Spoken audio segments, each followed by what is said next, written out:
Good evening, everyone. Happening now, final votes are being cast in today's all-important primaries in Ohio and Indiana. Polls are open until 7:30 in Ohio. Polls just closed in Indiana, and there are several big races tonight, including candidates for governor, local seats in Washington, and ballot issues, of course, that impact your tax dollars.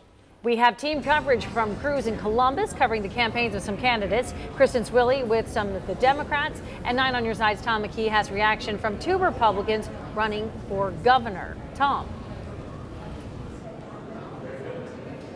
Well, this is where Ohio Attorney General Mike DeWine is going to be once the polls close in about 90 minutes, as you've been mentioning. It's Strongwater Food and Spirits, just outside of downtown Columbus.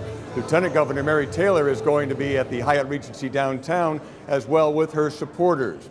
Now, each of them is very aware that the opioid crisis has taken the lives of hundreds of thousands residents of the Buckeye State, and they're all in on solutions. Just listen.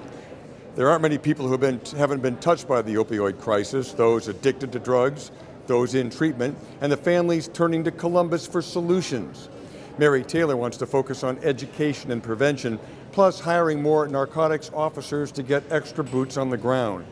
Mike DeWine says he has a 12-point plan that begins with education and prevention in kindergarten through 12th grade.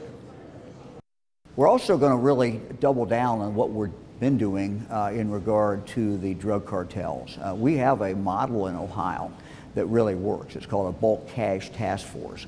In a number of communities, we've been able to put these in there. It involves the DEA, sometimes the FBI, local law enforcement, our office. My strategy is focused on incentivizing the private sector to build out the continuum of care we know is necessary. When I talk about the private sector, what I mean is our not-for-profit organizations, our faith-based organizations, and our community organizations, who I know are doing great work across the state of Ohio to help those living in addiction restore their lives. We need to help them grow.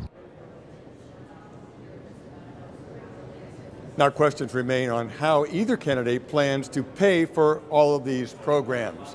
Again, I'm with the Republican candidates tonight. My colleague, Krista Swilley, is with the Democrat candidates. They have a full slate, a lot of activities. Krista, what's happening where you are downtown in Columbus?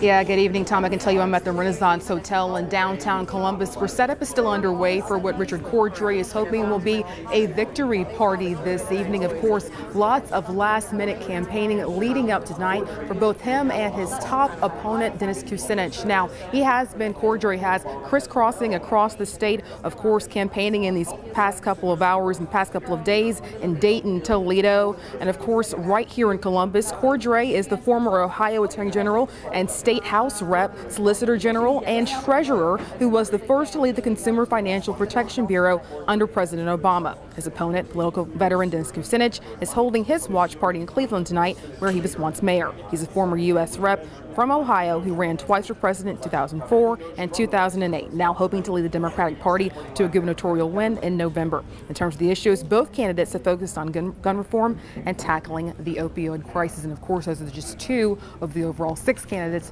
hoping to get this Democratic spot in the overall race for governor. We'll be having live team coverage for you throughout the night on both the Democratic and, as Tom said, the Republican side as well. We'll be sure to bring that to you live on air and on our website, WCPO.com. For now, reporting live in Columbus, Kristen Swilley, 9 on your side.